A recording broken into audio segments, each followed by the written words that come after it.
Contamos en esta sesión académica con la presencia de don Ignacio Bosque, catedrático de Lengua Española en la Universidad Complutense de Madrid, miembro de número de la Real Academia Española y profesor invitado en la Maestría en Lingüística Panhispánica de la Universidad de La Sabana.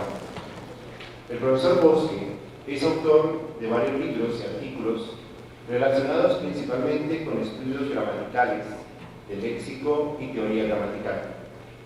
Entre sus obras más conocidas y a la vez muy importantes en el terreno de la lingüística, destaca el Diccionario Combinatorio del Español Contemporáneo, el libro sobre la negación, tiempo y aspecto en español y fundamentos de sintaxis formal.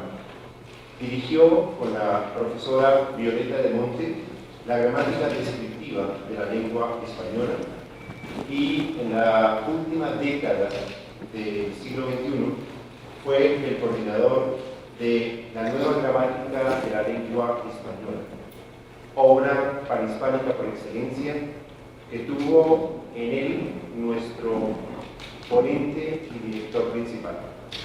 El profesor Bosque ha recibido numerosos premios a su labor científica, de los cuales destacamos el Premio Extraordinario Nebrija, 1993, el Premio Eduardo Benot al Rigor Científico y Lingüístico, 2010, y el más reciente, el Premio Internacional Alfonso Reyes, 2012. En esta noche, el doctor Bosque nos presentará su visión particular del futuro del diccionario académico que tuvo su presentación en última versión en octubre del año pasado. Este es el centro de esta conferencia que nos brindará el académico Bosque. Muchas gracias. Distinguidas autoridades, señoras y señores, es un verdadero placer y un honor estar aquí hoy con ustedes. Esta es mi primera visita a esta academia, la primera academia de la Asociación de AOSALE, y bueno, nunca tuve la oportunidad por una razón o por otra de visitarla. Esta es la primera vez que estoy hoy, que estoy en Bogotá y también en esta importantísima institución. Quiero dar las gracias a la Academia por haberme invitado a estar hoy con ustedes y especialmente al doctor Vergara, coordinador de la Comisión de Lingüística de esta Academia, por su iniciativa y también por haberme invitado a participar en la maestría de Lingüística Panhispánica que él dirige y que auspició en esta ciudad. Mi presentación de hoy es una conferencia sobre el futuro, sobre las perspectivas de un nuevo diccionario, sobre la forma de abordarlo. Por supuesto, representa mi visión particular. Estamos en un periodo de reflexión. Estamos recabando ideas, iniciativas y no hay todavía acuerdos, de modo que lo que hoy les presento es mi visión particular de las cosas. No sé si desde ahí van a poder ver. ¿Ustedes creen que sí? Esta conferencia no se puede seguir sin ver la pantalla, de modo que les sugiero que se sienten en algún lugar desde el que tengan acceso a la pantalla. Les decía que las enciclopedias en papel han desaparecido. Se dice que la prensa en papel va a desaparecer pronto. No estoy muy seguro, pero desde luego es probable que sea así y que los diccionarios en papel no tardarán en hacerlo. De modo que hay que mirar al futuro, hay que pensar en otras opciones. Les decía hace un momento que es posible que haya una nueva versión en papel, pero será una versión imprimible a partir de una edición en línea. Primero la versión en línea y de ahí se extrae la información que se considera apropiada para el papel. Es decir, no será una edición elaborada sobre una planta pensada para el papel, sino una planta pensada en formato digital para hacerlo directamente con las facilidades que Internet proporciona. De modo que ya ha comenzado, como les decía, el contraste de opiniones, el diálogo entre especialistas y estamos en esa fase. Esta charla es una pequeña contribución a ese debate general que ya está en marcha. marcha.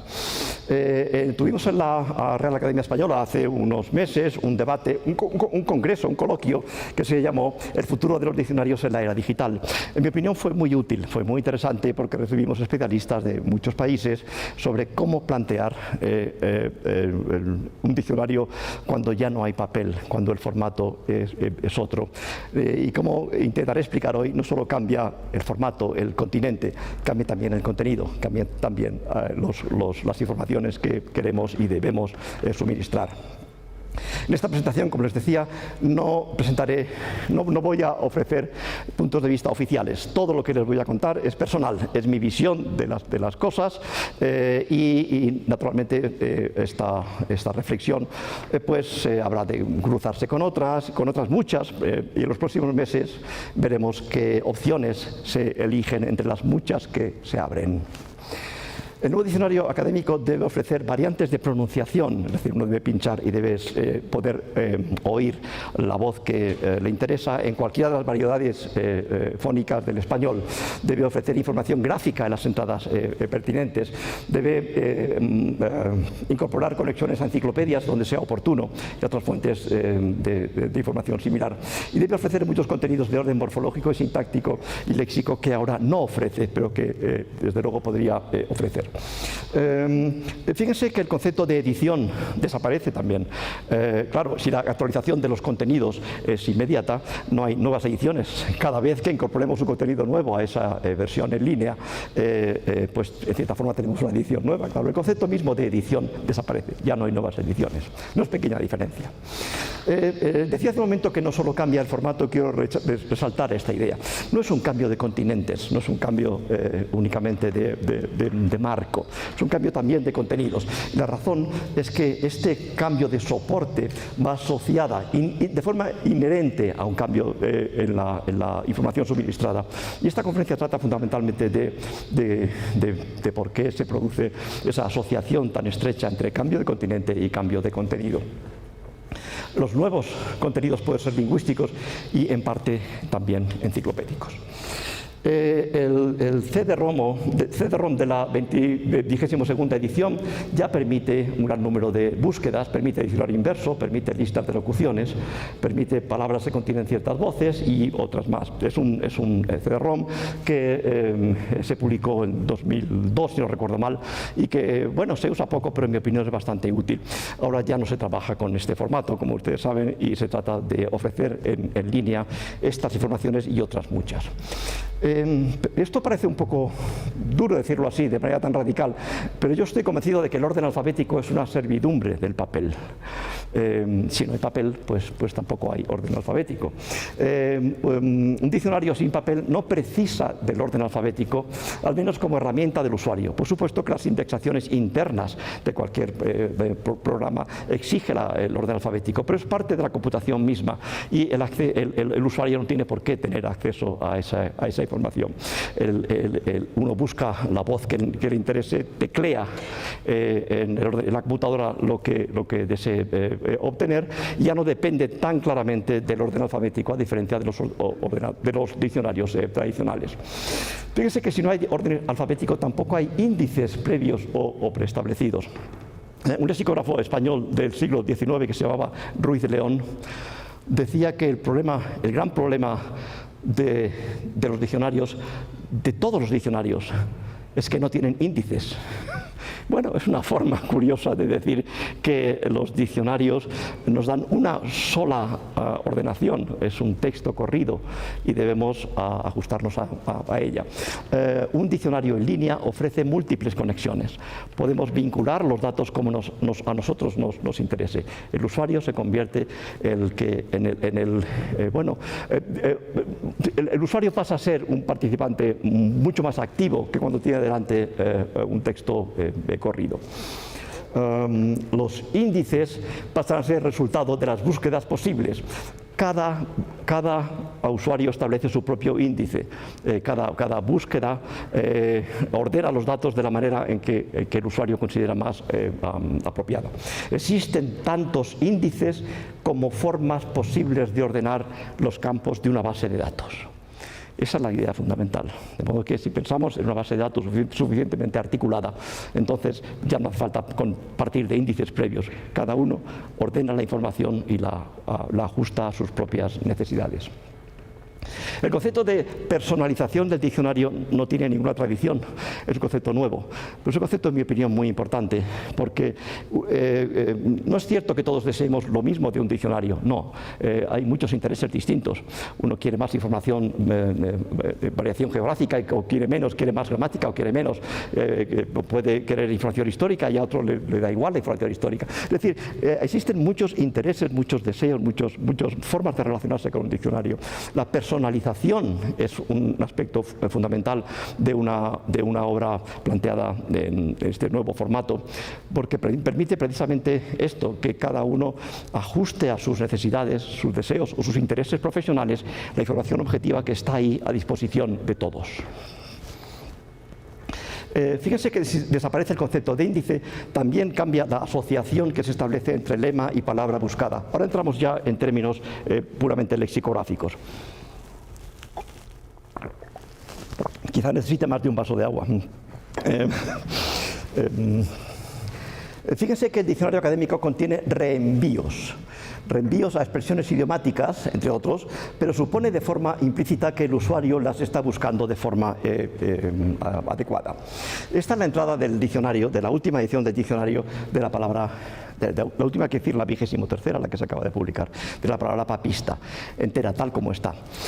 Unas pocas semanas antes de que la edición estuviera cerrada, la imprenta ya no admitía más cambios, nos dimos cuenta de que esa es la forma en que, quiere decir, la redacción definitiva.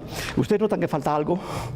Bueno, a nosotros nos parecía que hay una expresión muy común en español que es ser más papista que el Papa. No sé si se usa en Colombia, yo creo que sí, ¿verdad? No está. Entonces dijimos, bueno, pero ¿cómo puede ser? No está. Pero no está y no es que falte nada, esta es la entrada completa, no está. Y empezamos bueno, alguien se lo olvidó, intentamos una definición que es ser más papista que el Papa, y lo que ocurría que alguien dijo en un momento, estamos buscando mal. La expresión más papista que el Papa está en papa y no está en papista. Pero es que en papista no hay una remisión o un reenvío, no se le dice al usuario, busque usted en papa, que es el lugar correcto. No, se le dice, usted sabrá buscar. Es como si usar el diccionario fuera superar un examen de búsqueda. Usted falló el examen, bueno, pues no encontró la palabra, pero es su problema. No hay que ver así las cosas, hay que estar al servicio del usuario. Que hay redundancia, no importa que haya redundancia, hay que incluir reenvíos, pero lo curioso es que en un diccionario de base digital los reenvíos no son necesarios, porque en el futuro la expresión más papista que el Papa estará por cualquier es decir, se podrá acceder a ella desde múltiples opciones, y desde luego a partir de papa y de papista, incluso de más. El diccionario supone que el usuario sabe buscar, y el diccionario supone que el usuario sabe que cualquier locución aparece en el primer sustantivo. En buscar más papista que el Papa, el primer sustantivo es papa, de modo que debe buscarla ahí. Si ustedes buscan la entrada de meter la pata, si usa, en Colombia sí, meter la pata, claro, bueno, ustedes la buscan en meter, verán que no está. Pero tampoco se le dice busque usted en pata, no se dice nada. Lo que se dice al usuario, supongamos que usted sabe buscar y si no, suspendió el examen o reprobó el examen y no puede encontrar la palabra de ninguna manera. Les decía hace un momento que en el futuro la expresión más papista que el Papa se encontrará en papista, en papa y en más, también en más, desde cualquier opción. Tenemos que posibilitar que el usuario encuentre la información relevante desde cualquier opción. No importa que el diccionario pase a ser por ello redundante. Bienvenida sea la redundancia si es útil para los usuarios, si es útil para el que desee información sobre su lengua. Desaparece el orden alfabético como herramienta de búsqueda. Si tapo a alguien, díganmelo, por favor, no quiero tapar a nadie. Desaparece el orden alfabético, desaparece el concepto de índice previo o establecido, desaparece la limitación en los reenvíos, pero aparecen otras cosas. Aparecen múltiples conexiones gramaticales y léxicas que el diccionario en papel no puede ofrecer, como consecuencia de que es una obra lineal. Les decía hace un momento que el diccionario es un texto corrido. Las limitaciones son las propias de un texto corrido. También las ventajas, por supuesto, porque uno puede pasearse por él. En un diccionario en línea, ese concepto de paseo por las palabras, pues ciertamente no existe. Aparecen muchas opciones que son consecuencias de lo que he llamado antes la personalización del diccionario. En cambio, permanecen ciertas cosas. Permanece la dificultad clásica para definir. Definir es muy difícil. Permanece la dificultad clásica para deslindar, ordenar y ejemplificar acepciones. Permanece la lexicografía, como ha existido siempre, como una tarea que requiere gran precisión, una tarea científica y artesanal a la vez, y artística en cierta medida. Definir es muy difícil. De modo que hay algo que permanece y algo que desaparece, y por lo tanto el diccionario no puede cambiar enteramente en todos sus aspectos. La distancia entre palabras, como ustedes saben, no se mide ya en espacios, no se mide en líneas o en páginas, se mide en clics. La distancia media entre dos palabras es un clic. Se trata de conectar, de vincular las palabras a través de un simple movimiento del dedo y, como les decía hace un momento, conseguir que cualquier conexión que el hablante desee esté prevista por los que realizan el diccionario. Hay que anticiparse, adelantarse a sus deseos, a sus posibles necesidades y no creer que nuestros propios intereses van a coincidir con los del usuario. Hay muchas formas de acercarse al diccionario, muchos intereses, muchos deseos, muchas formas de mostrar afición por las palabras, y el lexicógrafo debe preverlas todas. Fíjense en esta pregunta que parece muy natural. ¿Cuántos diccionarios necesitamos para vincular las palabras? Bueno, pues suponga que ustedes quieren ir desde la palabra empezar a la palabra comenzar. Bueno, ustedes necesitarían un diccionario de sinónimos, como es evidente. Supongamos ahora que queremos ir de la palabra legítimo a la palabra ilegítimo. Bueno, necesitamos otro diccionario. Necesitamos un diccionario de antónimos. Suele suceder que los diccionarios de sinónimos también contienen antónimos, pero no tiene por qué ser así. Supongamos ahora que queremos ir de la palabra niño a la palabra infantil. Ya lo tenemos complicado, muy complicado de hecho. Si queremos vincular en un diccionario la palabra niño con infantil, tenemos problemas. ¿Qué haríamos? Bueno, podríamos intentar buscar el diccionario de ideas afines de Fernando Corripio, tal vez el diccionario ideológico de Rafael del Moral, que es reciente y les recomiendo, que es muy interesante, y el diccionario de uso del español de María Moliner. Desde luego, nuestro diccionario no ayuda, no nos permite ir desde la palabra niño a la palabra infantil. Supongamos ahora que queremos ir desde la palabra ley hasta la palabra vigente. Fíjense que estas asociaciones son sintagmáticas, mientras que estas otras son paradigmáticas. De la palabra ley a la palabra vigente. Supongamos que queremos ir desde ley hasta promulgar. Supongamos que queremos ir desde ley hasta infringir. ¿Qué hacemos? Pues nada, lo tenemos complicado. Lo tenemos complicado porque necesitamos un diccionario de colocaciones o coapariciones. Yo dirigí hace unos años un diccionario orientado desde este punto de vista que se llamaba Redes, y existe otro, yo también dirigí otro segundo diccionario que se llama Diccionario Combinatorio Práctico del Español Contemporáneo. Esto es lo que en inglés se llama collocations y en español colocaciones o coapariciones. Fíjense que necesitamos un diccionario diferente para cada una de estas búsquedas. Si uno quiere asociar ley con estas palabras, nuestro diccionario no les sirve, el de la academia necesitan otro distinto. Y si quisiéramos analizar, abalanzarse con la preposición sobre, bueno, el diccionario nuestro no nos ayuda, pero el diccionario de construcción y régimen de Cuervo, que no es un libro de bolsillo exactamente, como ustedes saben, yo lo manejo con mucha frecuencia, nos servirá desde luego. El diccionario académico resalta a veces las preposiciones regidas en letra versalita, pero no sistemáticamente. En este caso ustedes buscan abalanzarse y no está sobre. De modo que si ustedes quieren vincular abalanzarse con sobre, necesitan otro diccionario, tienen que ir al diccionario de Cuervo, necesitan una obra distinta. Y si quieren vincular amanecer con manester, que es una forma antigua, si quieren saber desde cuándo se usa en español amanecer con el sentido de aparecer o presentarse, ustedes dicen amanecí en tal sitio, dicen eso, sí se puede decir, ¿no? En Colombia, en español de Colombia, amanecí en tal lugar, claro. Y quieren saber desde cuándo existe eso en español. Bueno, necesitan ustedes otro diccionario distinto. Ninguno de los anteriores les sirve, ninguno. Necesitan un diccionario histórico, porque esa información corresponde a otro criterio. Y si quieren ustedes vincular brazo con codo, ¿qué hacen? Pues nada, porque los diccionarios no les ayudan. Y si quieren ustedes vincular semana con lunes, Pues tendría que consultar un diccionario de merónimos. El pequeño problema es que los diccionarios de merónimos no existen. Es una información. Fíjense que es una pregunta muy natural. Un vínculo entre palabras muy natural. Los diccionarios que tenemos sencillamente pues no nos sirven. Como ven, para cada tipo de diccionario necesitamos una información distinta. Y fíjense, supongan ahora que quisiéramos asociar cansado con subjuntivo. ¿Cansado de qué? Sigan. ¿Cansado de qué? Subjuntivo, seguro.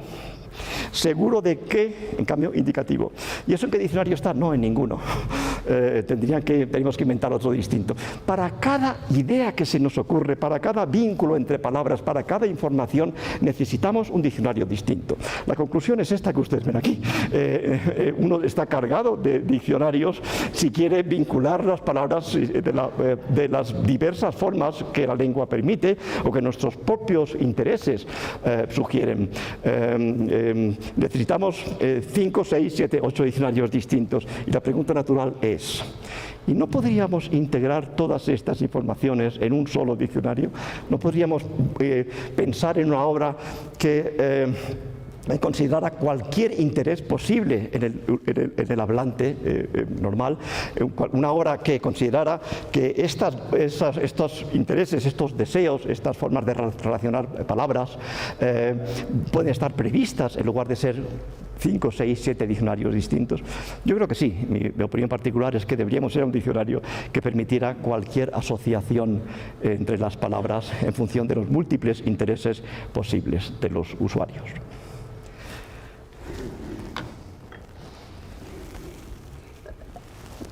Pasamos ahora al punto 4. Las relaciones léxicas paradigmáticas son las verticales, recuerden ustedes, y las sintagmáticas son las horizontales. Vamos a hablar ahora de relaciones léxicas paradigmáticas en un diccionario sin papel. La clave es que no hay papel. Recuerden, el orden alfabético es una sobredumbre del papel y tenemos que pensar en cómo reflejamos estas relaciones en un diccionario sin papel. ¿Cuáles son las relaciones paradigmáticas? Bueno, hay bastantes. Aquí tienen algunas. La sinonimia es una de ellas. La antonimia es otra. La inclusión, la hiponimia o hiperonimia, la meronimia, la conversión y hay algunas más, pero estas son las fundamentales. Todas ellas deben estar previstas y no es fácil hacerlo. Aquí tienen algunas. ¿Tenemos problemas? No, es para que no se vaya a apagar para que no se vaya a apagar y... ¿Ya? ¿Podemos seguir? Bueno, recuerden, estamos ahora hablando de relaciones paradigmáticas y luego pasaremos a hablar de las relaciones sintagmáticas. Estamos en las paradigmáticas. No existe ningún diccionario académico de sinónimos. Punto. No hay ninguno. ¿Debería existir? Bueno, alguien podría decir, bueno, ¿para qué uno más? Hay muchos diccionarios académicos, hay muchos diccionarios de sinónimos, ¿y para qué hacer uno más que fuera académico? Yo no estoy de acuerdo. Yo creo que entre las múltiples relaciones posibles está la sinonimia y que los diccionarios académicos deberían incorporar relaciones sinonímicas. El hecho de que ya existan diccionarios de sinónimos y antónimos no es una buena explicación. De hecho, un nuevo diccionario académico podría beneficiarse de algunos de los avances que se han conseguido en los últimos años en la descripción de las relaciones sinonímicas. Aquí tienen un ejemplo. El diccionario debería permitirnos llegar a expresiones idiomáticas a partir de sus significados. Cualquier diccionario del español, cualquiera, nos lleva desde meter la pata hasta equivocarse. Díganme ustedes un diccionario que nos lleve desde equivocarse a meter la pata. No, eso ya no. Eso no se hace porque, bueno, no tiene tradición. En español, la única posibilidad sería, para esta locución, quizá algunas otras, el diccionario de María Moliner y el diccionario ideológico de Del Moral, que, insisto, no para todas las locuciones, sino para algunas de ellas. Existe un diccionario del catalán que hace exactamente esto, es decir, uno entra por el significado. Me siguen, ¿verdad? Entra por el significado y va a parar a un modismo que expresa ese significado. O sea, usted entran por morir y acaban en estirar la pata o lo que sea. Es decir, que lo que nos da es modismos que expresen esa idea. Eso es bastante nuevo, pero ya está hecho para el catalán y un diccionario académico de modismos debería recoger la posibilidad de ir a parar al modismo a partir del significado de ese modismo y no solamente al contrario. Es decir, de pasar de castaño oscuro ya nos lleva a exceder o a sobrepasar. De cerrar la boca ya nos lleva a callar o callarse. De tomar el pelo ya nos lleva a a burlarse, pero también queremos lo contrario, que desde exceder o sobrepasar nos lleve a pasar de castaño oscuro, desde callarse nos lleve a meter la pata y desde burlarse nos lleve a tomar el pelo. Es decir, queremos que nos vincule las informaciones, que el hablante vincula en su cabeza de forma natural, queremos verlas en la pantalla en función de los intereses de cualquier usuario. Esta parece que es la opción natural. Pero es más, un diccionario en red suficientemente articulado podría llevarnos de una noción semántica a las palabras o las partículas que la expresan de forma natural. Es decir, entrando por duda, nos llevaría a acaso, a lo mejor, quizá, a lo mejor o a la mejor en español mexicano también, ¿no? A la mejor dicen ellos. Quizá, tal vez, quién sabe, pudiera ser, hipotéticamente, si uno quiere establecer ese vínculo en algún diccionario actual, ¿qué hace? Pues no hace nada porque no lo encuentra, pero parece que sería natural que un diccionario nos la proporcionara. Permítanme hablar muy brevemente de las relaciones de inclusión que a mí me parecen importantes, significativas. Cualquier diccionario del español, el académico por supuesto y cualquier otro, nos lleva de la palabra rural a la palabra campo. Ustedes entran por rural, me siguen, ¿no? Y van a parar a la palabra campo. Todos lo hacen sin excepción. Pero si entran por la palabra infantil, van a parar a la palabra niño. Todos los diccionarios lo hacen. Y si entran por la palabra lúdico, seguro, con total seguridad, van ustedes a ir a parar a la palabra juego. Ahora díganme un diccionario que lleve de campo a rural, que lleve de niño a infantil o de juego a lúdico. No existe ninguno. Es muy curioso. No existe ninguno. Parece que, bueno, hay varias razones por las que no existe ninguno. Voy a explicar las razones y a continuación voy a explicar por qué no son buenas razones. Les voy a dar la explicación por la que no se hace y luego les hablaré o intentaré explicarles por qué en mi opinión debería hacerse.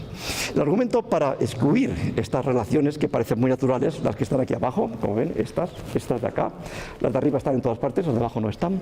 La explicación tradicional es la siguiente.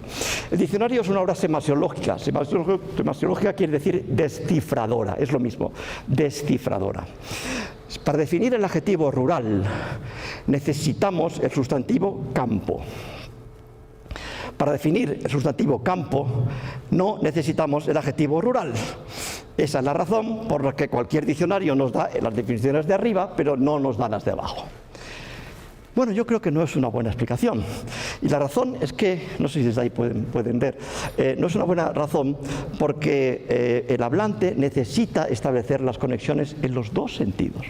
Cualquier persona que habla español como primera o segunda lengua, da igual, necesita ir de rural a campo y de campo a rural, y de niño a infantil y de infantil a niño, y no nos vale con que le demos la mitad de la información.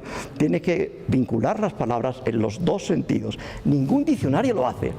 Pero la técnica nos ofrece la posibilidad de entrar por cualquier lado y salir por cualquier otro. De modo que es cuestión de plantear un diccionario suficientemente articulado como para ajustar las conexiones léxicas a nuestras necesidades, nuestros deseos o nuestras preferencias. El diccionario de CD-ROM de la Academia contiene un índice de formas que es muy útil, pero aún así da demasiada información, poco articulada. Entramos por agua y aparecen 1537 voces que contienen la palabra agua. Esta lista es demasiado extensa, se podría simplificar, quizá en función de categorías, sustantivos, adjetivos y verbos que contienen en su definición la palabra agua. Fíjense qué pregunta tan natural. ¿Cuántas definiciones del español contienen, cuántas voces, cuántos lemas contienen en su definición la palabra agua? Y el diccionario da automáticamente la lista y la ordena como nosotros queramos. La palabra ablución y la palabra cetre y acuarela están por orden alfabético. Acuático, acuoso. Fíjense que ir de acuático a acuoso o acuíferos es muy fácil, pero porque están muy cerca, ¿verdad? Pero y de acuático a hídrico. No, es que hídrico empieza por H y eso ya no se puede hacer. Hay que lograr que las definiciones se ajusten, que las búsquedas se ajusten a nuestros deseos. Y el hablante tiene que ir, o el usuario tiene que ir de agua a hídrico y de hídrico a agua con total facilidad. Se puede hacer por relaciones de frecuencia, por clases de palabras, es decir, de acuerdo con los deseos, como decía antes, del que hace la búsqueda. De hecho, el programa podría preguntar ¿qué orden prefiere usted? Y uno diría, pues el alfabético, el de frecuencia, clase de palabras. Es decir, esto es una muestra de lo que he llamado antes personalización. Y las respuestas no coinciden. Yo podría pedir frecuencia de uso y otro podría pedir clase de palabras y así otros criterios distintos. Esto es un ejemplo de lo que antes he llamado personalización de las búsquedas.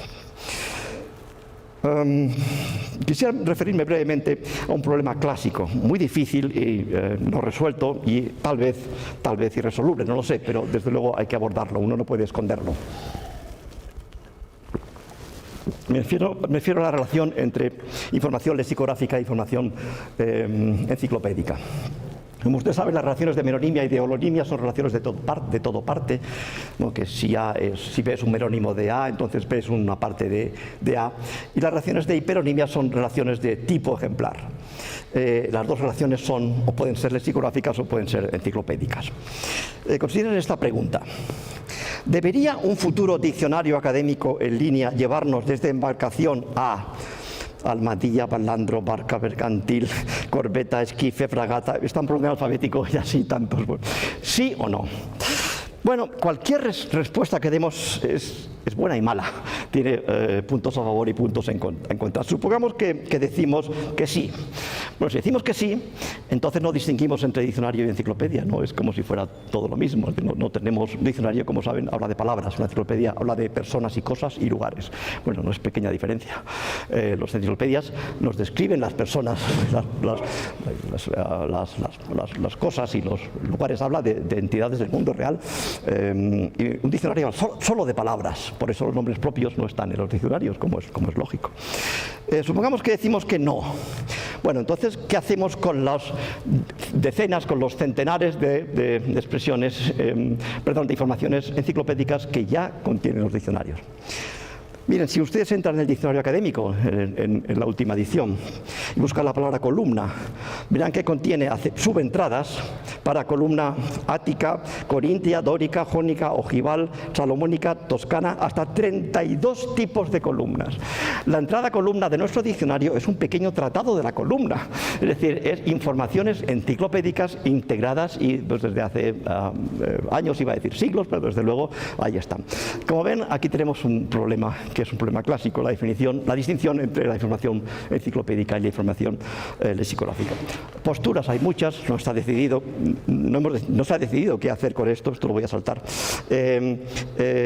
pero es posible que el diccionario tenga que seguir dando cabida a informaciones enciclopédicas, porque el hablante quiere la información y le da igual saber si es enciclopédica o es lexicográfica. El hablante quiere el dato, y si no le damos el dato, otra opción podría ser enviarle una enciclopedia a través de una conexión.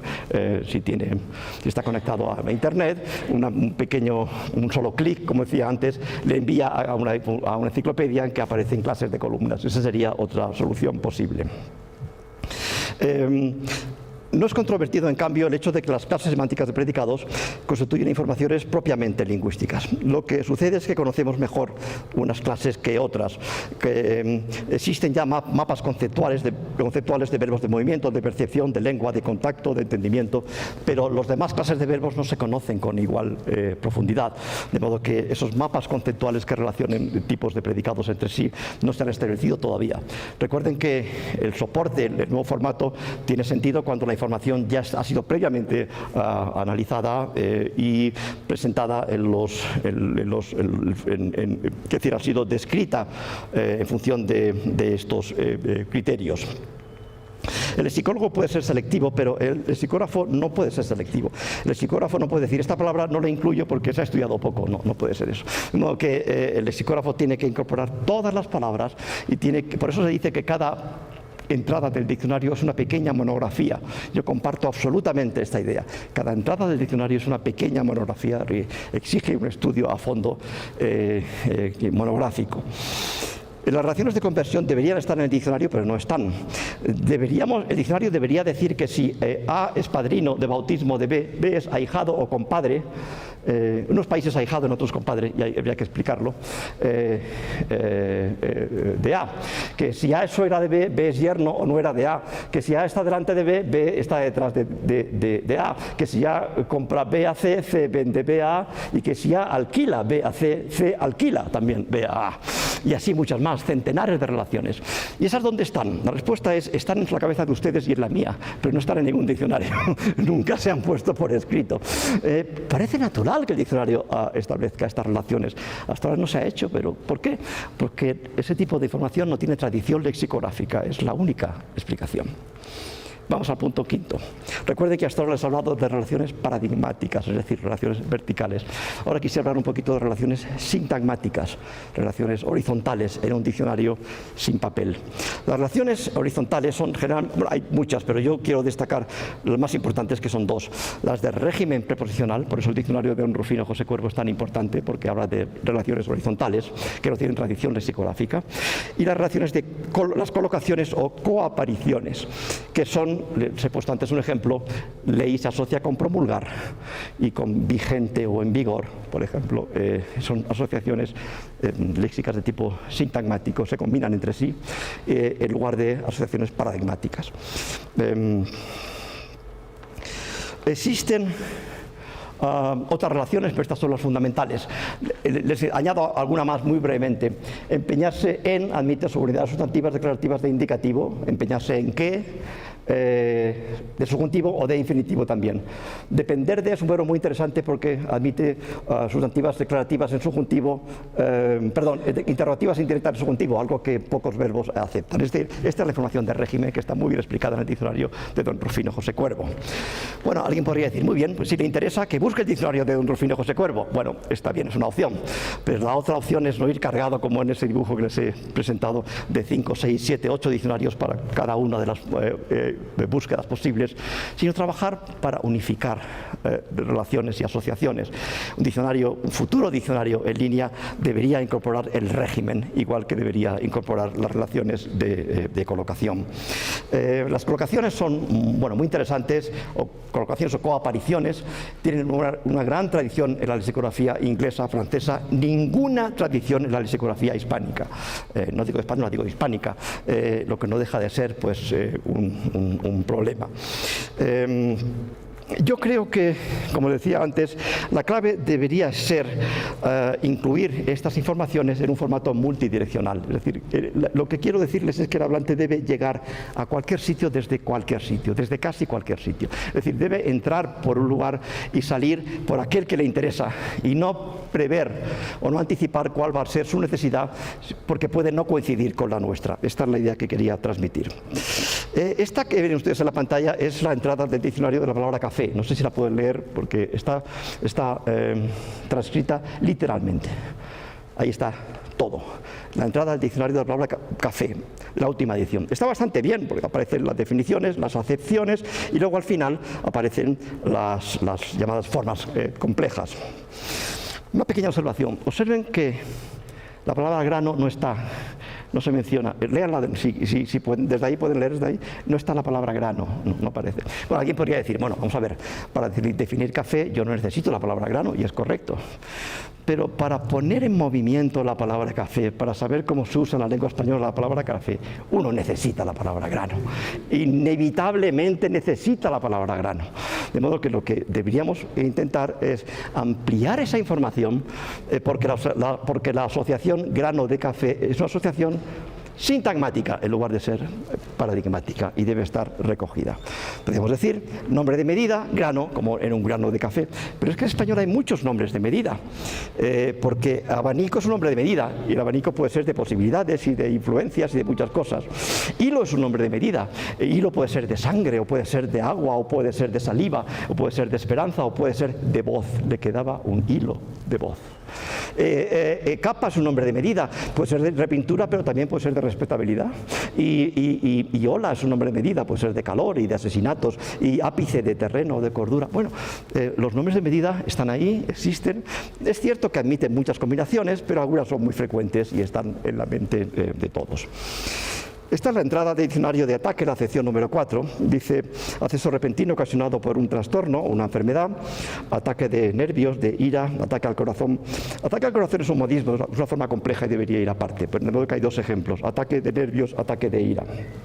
Pregunta: si tenemos estas dos opciones, estos dos ejemplos, ataque de nervios, ataque de ira, están en el diccionario los dos. Pregunta: ¿debemos entender que el hablante dará con las demás combinaciones del sustantivo ataque de forma natural? Es decir, ataque de, y ustedes siguen. Uno dice, sí, es evidente cuáles son y no hace falta ponerlas, es una opción. La otra opción es, bueno, no es tan evidente y no son tantas, de modo que el diccionario debería quizá reflejarlas. Como ven, dos opciones muy diferentes. Alguien dice, bueno, es que cada uno es dueño de su propia lengua y puede combinar las palabras como quiera y está bien. Hay ciertas tendencias que son inevitables y que forman parte del conocimiento que todos tenemos de la lengua española. Fíjese que la expresión ataque de tos en el diccionario no está. No está en ataque y no está en tos, no está en ningún sitio. Y hay de nuevo dos opciones. Una opción es, ¿y por qué tendría que estar? Pues uno la forma espontáneamente, una opción. La otra opción es, bueno, uno usa la expresión ataque de tos porque habla español, porque tiene acceso a una parte del conocimiento de la lengua española, y la expresión ataque de tos debería figurar en algún sitio como parte de ese conocimiento. Fíjense que dos opciones me siguen, ¿verdad? Muy distintas. La opción primera, dice, dejemos al hablante que haga lo que quiera con su lengua porque es dueño de ella. La segunda es, reflejemos usos comunes que todos compartimos y que en cierta forma en realidad forman parte del conocimiento de la lengua y no son simplemente opciones particulares de cada hablante por su propia cuenta. De modo que, por cierto, fíjense que la entrada tos del diccionario, que está aquí, está incompleta. ¿Lo ven? Convulsiva, convulsa. ¿Lo ven? Esta es la entrada completa. Al final dice golpe de tos, por cierto, pero no está ataque de tos. No sé por qué. Esta es la entrada completa de la entrada tos. Yo les sugiero alguna modificación. Imaginen que, además de eso, el diccionario dice, nos proporciona ciertas construcciones comunes, o colocaciones o coapariciones con el nombre tos. Y diría, me siguen, ¿no? Tos se combina con nombres, ataque de tos, golpe de tos, acceso de tos, episodio de tos. Al menos 4. Y al ver esa lista ustedes dicen, pues claro, evidentemente después de haber visto la lista, pero no es tan evidente que sean esos y que no sean otros. Ataque va con verbos: entrarle, venirle, darle a uno a la tos, pasársele a uno la tos, calmársele la tos, persistir la tos. Con adjetivos, aquí tiene una lista de los adjetivos que se combinan en español con el nombre tos, unos 20 o 30 que se combinan frecuentemente, quiero decir. Y está apagada, áspera, bronca, carraspeante, catarral, cavernosa, crónica, débil, desgarrada, fuerte, irritativa, nerviosa, persistente, perruna, pertinaz, repentina, ronca y seca. Esta lista no se ha hecho nunca, la he hecho yo, la primera vez que se hace, nunca se ha hecho. Y ustedes la ven ahí y dicen, pues claro, evidentemente, ¿qué es eso? Bueno, ¿y cómo lo saben? No es tan evidente. Por cierto, para una persona que aprende español como segunda lengua, esa lista es muy misteriosa. Esa lista está ahí y, bueno, no sabe no reconoce esas palabras. Ustedes la ven y dicen, pues claro que es eso. Esa lista, y repito, no se ha hecho nunca. La hice yo para el diccionario combinatorio práctico y es la primera vez que se hace. Esa lista es incompleta. No puede ser completa, es imposible, porque cada uno es dueño de su lengua y tiene todo el derecho del mundo a combinar el sustantivo tos con el adjetivo que desee. Pero el que aprende español como primera o segunda lengua, bueno, no le viene mal saber que en español eso es absolutamente frecuente en los textos. Y en cuanto a ataque, pues podría tal vez decir el diccionario que ataque de va típicamente con nombres de enfermedades, dolencias y sus síntomas, como amnesia, apendicitis, apoplejía, lo que sea, relaciones físicas extremas de carácter emotivo, como ataque de ansiedad, desesperación, llanto, rabia, ciertos nombres de cualidad, honestidad, lucidez, lo que sea. Es decir, esas listas, como les decía hace un momento, no pueden ser exhaustivas. Es imposible que un diccionario de tipo combinatorio dé listas exhaustivas. Es imposible. pero esas listas pueden ser representativas.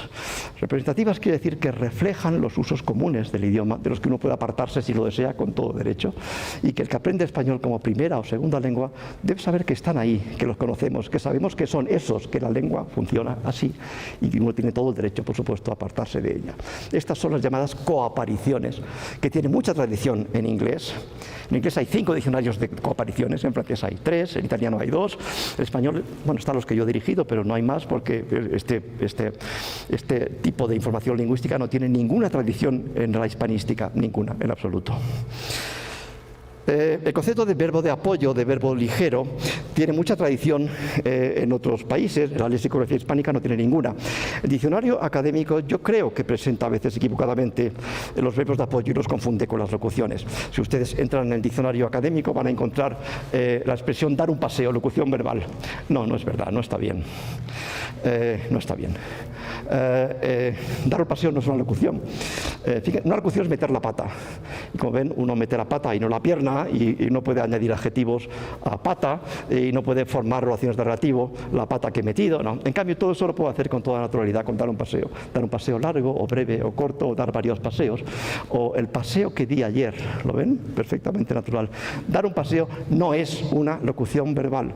¿Y por qué está ahí? Bueno, yo les doy mi respuesta, está por error, está porque la tradición lexicográfica hispánica no distinguió las locuciones verbales de las construcciones de verbo de apoyo. Son cosas distintas, y bueno, las tradiciones pues se van cambiando, y se mejora en la descripción lexicográfica, y actualmente ningún lexicógrafo contemporáneo confunde una locución de verbo de apoyo con, perdón, una construcción de verbo de apoyo con una locución verbal. De modo que el diccionario, un futuro diccionario, debería permitirnos ir desde siesta a echar, desde duda a tener, desde decisión a tomar, desde paseo a dar. Ningún diccionario actual da esto, repito. Ningún diccionario nos lleva desde siesta a echar. ¿Usted usa echar? ¿Echarse? Echar o echarse, ¿no? Una siesta, ¿verdad? Desde decisión a tomar, desde parte a formar parte, o hacer parte en Colombia. Solo en Colombia se dice esto hace parte de aquello. Quizá piensen que es general en el mundo hispánico. No, no es general, eso es colombiano. No sé si en una parte más del Caribe, tal vez en Venezuela, no estoy muy seguro, pero fuera de esta área es rara la construcción hacer parte. De modo que vuelvo a la idea de multidireccionalidad. Desde siesta a echar, desde duda a tomar, desde decisión desde duda a tener, desde decisión a tomar, pero también al contrario, desde echar a siesta, carrera, partida, desde tener a duda, calor, hambre, desde tomar a decisión, acuerdo, autobús, desde dar a paseo, apoyo, beso, desde hacer así. Es decir, relacionar las palabras desde entrando por cualquiera de ellas e ir a cualquiera de ellas.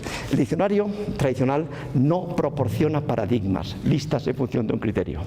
Debemos dar listas, debemos dar paradigmas, aunque sean aproximados, aunque nunca puedan ser exhaustivos, porque es información real, objetiva, que está ahí y que los hablantes compartimos. Ustedes saben que la opción tradicional acerca de los verbos de movimiento es muy inestable. Estas palabras que ustedes ven ahí están en el diccionario nuestro, en el diccionario de la Academia. ¿La pueden leer? Sí, esos adverbios en mente. Dice vehementemente, que se define como de manera vehemente. Pues sí, claro, es correcto, pero tampoco demasiado útil, ¿verdad? Convincentemente, de manera convincente, pues sí, claro, pues bien. Está fuertemente, con fuerza, con vehemencia. Está fatídicamente, que dice de manera fatídica. Bueno, no es una gran ayuda, pero menos es nada. Encarecidamente, con encarecimiento. Pregunta. ¿Eso debería estar? ¿No debería estar? Hay todo tipo de respuestas. Fíjense que estas palabras no están en el diccionario. Busquen nuestro diccionario contundentemente, no está. Es difícil percibir las ausencias. Yo sé que las presencias se perciben en la vida en general más fácilmente que las ausencias. Notar ausencias es difícil. La palabra decisivamente no está en el diccionario. La palabra clamorosamente no está, la palabra drásticamente no está. Bueno, ya tenemos las dos opciones. Una, mejor quitamos todas, y otra, bueno, mejor metemos todas. Y ustedes pueden elegir su propia opción. Yo les voy a dar la mía. La mía es cuantas más haya, mejor. Pero no solamente cuantas más haya, sino cuanta más información haya sobre ellas, mejor. De modo que podríamos incluirlas y describir el uso de las que aparecen en contextos restrictivos. Aquí tienen el verbo golpear en la 23ª edición del Diccionario Académico dice dar un golpe o golpes repetidos. Ahora les sugiero yo este pequeño añadido. Modificadores de intensidad más característicos, lo pueden leer, contundentemente, duramente, brutalmente, fuertemente, salvajemente, débilmente, al contrario, suavemente, ligeramente, etc. Otros adverbios comunes, moralmente. Esa es, yo lo he hecho, esta búsqueda no la he inventado yo, esta búsqueda es el resultado de mirar las combinaciones frecuentes en un corpus de 250 millones de palabras y sale eso que ustedes ven en la pantalla, lo que bueno, es bastante esperable. Pero supongan ahora que la pantalla nos da esto, o sea, nos da lo que tenemos ahí, nos da esta lista, y entonces el hablante hace clic en la primera de ellas, contundentemente está resaltado.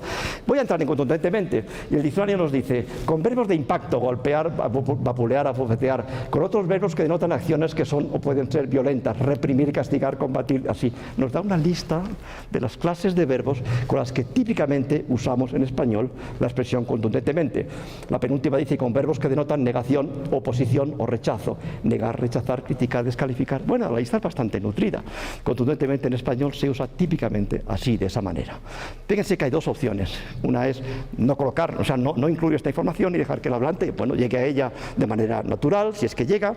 Y la segunda, que es la que yo prefiero, es ser muy detallados, ser incluso hiperespecíficos. Esas listas, insisto, repito, nunca pueden ser exhaustivas, pero pueden ser representativas, y a eso entiendo que debemos aspirar. Punto final, el punto final es el sexto, y dice, es una pregunta: ¿cómo se podría distribuir la información en un futuro diccionario académico en línea? Y aquí vuelvo un poco a la idea de antes. Es mejor permitir que el usuario haga las búsquedas en función de sus intereses sin establecer nuestras preferencias. Yo he hablado de lingüística con muchas personas a lo largo de mi vida y me he dado cuenta muchas veces que mis preferencias no coincidían con las de los demás. Y en la psicología sucede lo mismo. Los gustos, las necesidades, las apetencias o las necesidades profesionales no coinciden en absoluto. Esta es la entrada duda de nuestro diccionario. Está completa. Y ahora yo les sugiero algunos posibles añadidos. Esta es la entrada tal como aparece en el diccionario. Supongan ahora algo parecido a esto, una especie de conjunto de casillas para elegir. Uno puede elegir información etimológica, de acepciones, historias, sintaxis, coapariciones o colocaciones, como decía antes, o puede elegir sinónimos o antónimos, locuciones.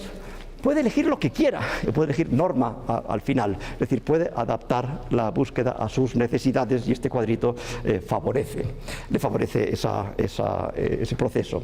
Suponga que entramos en acepciones, bueno, pues aparecen las acepciones tal como están en el diccionario, pero también podemos entrar por las locuciones que en español contienen la palabra duda, que en el diccionario no están, por cierto, no están. Son estas: sin duda, en caso de dudas, sin lugar a dudas, sin ningún género de duda, fuera de duda. Pero hay bastante, ¿verdad? No haber duda, poner en duda, sacar de dudas, salir de dudas, y bueno, esas son las fundamentales. Como ven, hay bastantes. Aquí tienen algunas más. El beneficio de la duda. ¿Qué duda cabe? Y unas pocas más. Bueno, hay bastantes si se fijan. De modo que, insisto, uno puede entrar en la casilla que prefiera para personalizar su búsqueda. Puede entrar en la historia, por supuesto. Puede entrar en la sintaxis de duda, que es esto que ustedes ven aquí. En español se dice dudas sobre algo, acerca de o ante, dudas ante el futuro. Luego hay complementos oracionales, subordinada sustantiva, con interrogativa indirecta, indicativo o subjuntivo, con ejemplos, lo ven, aquí tienen. Dudas sobre si yo tenga la formación adecuada, dudas sobre qué hacer en estos casos, declarativa, es decir, todas las opciones sintácticas están puestas ahí. Incluso el hecho de que aparezca con complementos de poseedor. Mi duda, las dudas de María. Esta es la sintaxis de la palabra duda. Pero la sintaxis es solo un cuadradito, era este cuadradito de aquí, y hay muchos cuadraditos posibles. Insisto, uno personaliza su búsqueda en función de sus propios intereses. Y si entramos en coapariciones, bueno, pues entonces el diccionario nos diría, ¿qué coapariciones? ¿Usted quiere nominales, quiere adjetivales o quiere verbales? Y una vez a partir de ahí, pues elige, claro. Supongamos que queremos nominales, queremos solo las nominales. Entonces el diccionario nos dice, bueno, pues ápice de duda, asombro, estas son las frases de medida que decía antes, ápice de duda, asomo de duda. En español se dice asomo de duda, ¿verdad? Atisbo, resquicio. Resquicio va con pocas palabras, pero desde luego una de ellas es duda, ¿verdad? Margen de duda. Y un ejemplo, sin que quede el menor margen de duda. Así se expresa. Sombra de duda. Sombra hay que asociarla con duda, porque es que es así, eso es lo que hacemos todos. Punto de duda y algunas más. Estas son las nominales. Y si dijimos, no, queremos adjetivales, pues entonces tendríamos adjetivos que en español se combinan con la palabra duda. Ustedes que hablan español como yo dirán, es evidente, los que son, bueno, no es tan evidente, son estos. Estos son los adjetivos que en español se combinan con la palabra duda. No quiero decir que estén todos, pero bueno, están casi todos. Esta lista es bastante representativa. Pues si quisiéramos verbos, pues aquí tienen los verbos primero como sujeto. Esto es lo que hacen las dudas. No hacen muchas cosas, pero aparecen y flotan y caben, afloran y asaltan a alguien y acechan y hacen bastantes cosas, invaden, hacen todo esto. Esto todavía como sujeto, esto es como objeto directo, plantear, suscitar, levantar, lo que sea, y como objeto directo algunas más, de modo que, insisto, las coapariciones constituyen una parte importante en la descripción de la palabra. Y así uno puede seguir entrando en la casillita que desee y personalizando su búsqueda. Termino. Deberíamos aprovechar las facilidades que nos proporciona el formato digital, la informática y la tecnología actual para suplir las limitaciones de la linealidad. Las limitaciones de la linealidad son consecuencias de que el diccionario es un texto corrido. Es un texto corrido. Lo que queremos es suplir esas limitaciones a partir de la ventaja que nos ofrece la tecnología moderna. El formato digital nos permite conectar todo con todo y las conexiones son mucho mayores de las que uno pudiera imaginar. Los vínculos entre palabras han de ser multidireccionales y han de permitir que el usuario vaya de lo particular a lo general y de lo general a lo particular. Pero tener paradigmas si los quiere, nombres de medida o lo que sea. La información onomasiológica no es adicional. La combinatoria, por ejemplo, es onomasiológica y debe ser incorporada, o debería ser incorporada, y no deberíamos pensar en un único diccionario, un único tipo de usuario. No debe preocuparnos el que el diccionario contenga cierto grado de redundancia. Está al servicio de los usuarios, está al servicio de los hablantes. Si es necesaria la redundancia, bueno, pues no hay problema. Deberíamos permitir cierto tipo de información redundancia. Para construir, la última dice así, para construir un diccionario académico en formato digital es preciso un proyecto detallado, una estructura operativa, tiempo suficiente y adecuada financiación. Por ahí entramos en un asunto muy complejo, de modo que prefiero terminar aquí, porque cuando se habla de dinero todo se convierte en mucho más complicado. Pues nada más y muchas gracias, eso es todo.